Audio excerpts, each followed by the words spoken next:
Buen día a todos. En esta oportunidad, nuestro grupo va a exponer sobre la fabricación de pellets y multipartículas.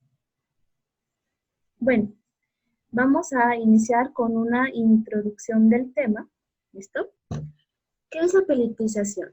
La pelletización en el ámbito farmacéutico está definida como un proceso en el que se aglomeran los componentes, o sea, los principios activos y excipientes, para poder convertirlos en unidades más pequeñas, más densas, más o menos esféricas y de flujo libre llamadas pellets.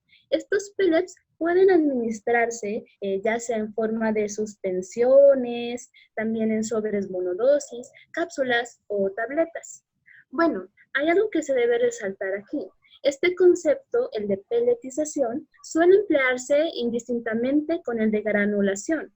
No obstante, existe una pequeña diferencia entre estos dos procesos, ya que a pesar de que ambos estén relacionados con la individualización de un conjunto de partículas en una unidad superior, pues en la pelletización se obtienen unos aglomerados no tan porosos, con tamaños que van de 0,5 a 1,5 milímetros, mientras que en la granulación se da lugar a unidades más porosas, cuyo tamaño está entre los 0,1 a 2 milímetros.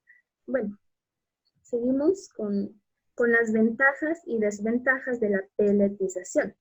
Bueno, entre las ventajas se encuentra que reduce la segregación y con esto pues mejora la uniformidad del contenido, también que al tener una forma definida, estos pellets le van a dar una mejor apariencia a los productos, igualmente que debido a sus propiedades de flujo libre, como ya lo habíamos dicho, mejoran la manipulación y facilitan los procesos automatizados o donde se requiera una dosificación exacta, y finalmente que permiten la elaboración de formas de dosificación oral multiparticuladas para administrar medicamentos en sitios específicos, como por ejemplo ya sea dentro del tracto gastrointestinal o durante un tiempo prolongado, un periodo prolongado. Entre las desventajas están que por la rigidez que suelen tener algunos pellets, no es fácil comprimirlos, por lo que generalmente se opta por encapsularlos.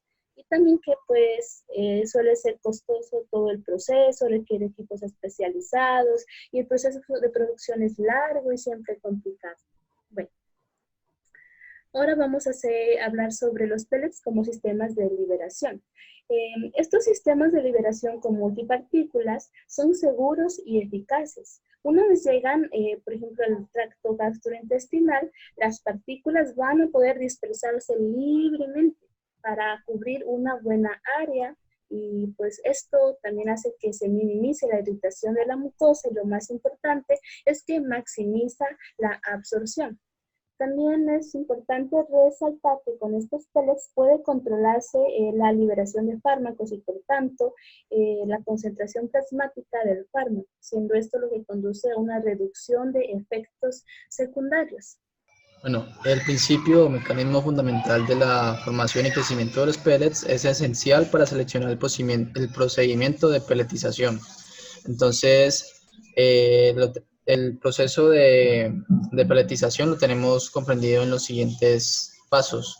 Está primero la nucleación, la coalescencia, la estratificación y por último la transferencia de abrasión. Por consiguiente, tenemos aquí los métodos de pelletización que los describiremos a lo largo de la presentación. Bueno, para hablar del primer método se habla de la agitación, el cual es un proceso de pelletización en la que los polvos, donde aquí está el principio activo, se le adiciona cierta cantidad adecuada de líquido o se somete a altas temperaturas, donde se convierte en partículas esféricas. Muchas veces se puede observar aquí en la primera imagen cómo se va agregando el líquido. Muchas veces es un aglutinante donde permite la formación de puentes para formar aglomerados o núcleos que están unidos por puentes líquidos. Posteriormente, por un aumento de la temperatura, se van fundiendo hasta obtener este aglomerado, como se puede ver en la parte final. Bueno, como segundo método está la compactación y este comprende otros dos métodos. Primero la compresión es donde pues esta técnica comprende, o sea, los pellets se producen sometiendo el material a la presión mecánica y pues esta es similar al proceso de la fabricación de pastillas. Entonces, bueno, aquí los pellets son producidos por compresión, no son más que pequeñas pastillas de forma aproximadamente esferoidal. Y segundo está la esferización de la extrusión. Entonces, importante resaltar estos dos términos, en donde la extrusión consiste en aplicar presión a una masa húmeda hasta que pase a través de unas aberturas calibradas para que se formen estos segmentos de extrusión. Y por consiguiente, la esferonización es, como lo dice aquí, es la formación de partículas esféricas a partir de las pequeñas barras producidas por la extrusión. Así que en el proceso de esforonización, eh, pues los extruidos se rompen en pequeños cilindros con una longitud igual a lo de sus diámetros y finalmente dar a los pellets. Bueno, para el siguiente proceso se habla del recubrimiento, donde implica la deposición de capas sucesivas de entidades farmacológicas, ya sea también a partir de la solución junto con el polvo o del principio activo, que se le están agregando ya sea otros polvos, ya pueden ser cristales o gránulos del mismo material. Esta forma se realiza uniformemente hasta obtener casi una estructura de cebolla como se puede ver en la imagen. Aquí las sucesivas capas de polvo y excipientes se agregan gracias a la ayuda de un líquido aglutinante y las partículas pequeñas se van adheriendo gracias a capilares. Se debe tener en cuenta que para este proceso se debe controlar los niveles de humedad de los gránulos finales, ya que muchas veces puede obtenerse un mal proceso debido a una alta temperatura o niveles de agua. En cuanto a la atomización, esta se divide en dos métodos, el spray drying y el spray congealing. El primero de ellos se efectúa pulverizando una solución o una suspensión del fármaco en la cual una corriente de aire caliente genera partículas secas y esféricas. Esta técnica es adecuada para el desarrollo de gránulos de liberación controlada y generalmente se emplea para mejorar la velocidad de disolución y por tanto la biodisponibilidad de medicamentos solubles. Por otro lado, la técnica de spray congealing muy similar, pero este es un proceso en el cual se permite que el medicamento se derrita. ¿Cuál es la principal diferencia del spray drying? ¿Qué sucede? Que esto se permite que se dispersa y se disuelva en masas fundidas en caliente en gomas, en ceras, ácidos grasos u otros sólidos fundidos. Esa dispersión luego se rocía en una corriente de aire y otros gases con una temperatura por debajo del punto de fusión de los componentes de la formulación. Ok, la eficiencia del proceso de pelletización se ve afectada por varios factores. En primer lugar, los aspectos reológicos, en el cual el principal aspecto es la humedad. La humedad provoca la cohesión del polvo y produce un extruido húmedo más esferonizado para dar gránulos. Altos contenidos de humedad se relacionan con aglomeración de pellets durante el proceso de esferonización debido al exceso de agua presente en su superficie.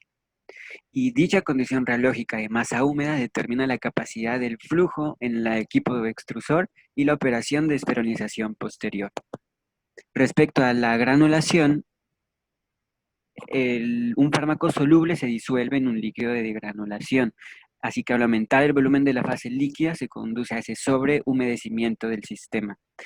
Respecto al fluido de granulación, un mínimo del 5% se requiere de agua para producir pellets de buena calidad. Por otra parte, propiedades del material y aspectos de la técnica, en la cual parámetros como el contenido, composición, diferentes grados de materiales de la partida afectan el proceso de pelletización. Respecto a los equipos, la velocidad del esferonizador, cuando es alta, proporciona alta esfericidad, menor friabilidad, una superficie lisa y una mayor fuerza de aplastamiento. Y también de acuerdo a la temperatura de secado y la técnica de secado, se aumenta el proceso de pelletización. De acuerdo a la aplicación de los pellets, considerando que estos buscan mejorar el flujo, la dispersión, la sobriedad y la estabilidad, se tienen las aplicaciones enumeradas en la diapositiva. Además de ello, los pellets permiten enmascarar el sabor de ciertos medicamentos, ya sea antibióticos como la cefalexina o medicamentos antiinflamatorios con sabor amargo, lo cual permite resolver ese difícil problema. También son una forma de solución rápida para productos químicamente incompatibles. Y la dosificación variable sin reformulación, en la cual los pellets tienen excelentes propiedades de flujo y permiten utilizar cómodamente las cápsulas. Debido a la buena tecnología farmacocinética y características biofarmacéuticas de los gránulos, se espera que los pellets sigan jugando un papel principal en el diseño y la fabricación de las formas farmacéuticas sólidas. En la siguiente diapositiva vemos las conclusiones de la presentación, las referencias que usamos, y muchas gracias por su atención.